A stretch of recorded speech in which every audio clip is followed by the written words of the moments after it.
मैं आशा सिंह अपने YouTube channel पर आप लोगों का स्वागत करती हूँ। एक बहुत ही सुंदर लाचारी गीत लेकर आप लोगों के सामने प्रस्तुत हुई हूँ, तो प्लीज़ अपना प्यार आशीर्वाद जरूर बनाए रखिएगा।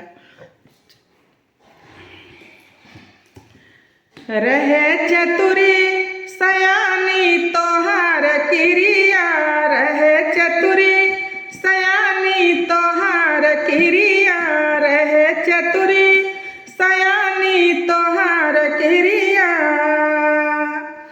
जब से मैं आए राजा तोहरी नगरिया, जब से मैं आए राजा तोहरी नगरिया, सारी अकिल भुलानी तोहार क्रिया, सारी अकिल भुलानी तोहार क्रिया।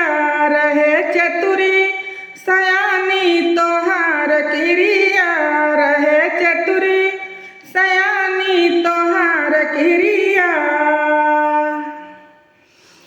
शासन न दे हमें बोलिया बोले, शासन न दे हमें बोलिया बोले, हम बोलहु न जानी तोहार क्रिया, हम बोलहु न जानी तोहार क्रिया, हम बोलहु न जानी तोहार क्रिया। रहे चतुरी सयानी तोहार क्रिया, रहे चतुरी सयानी तोहार क्रिया।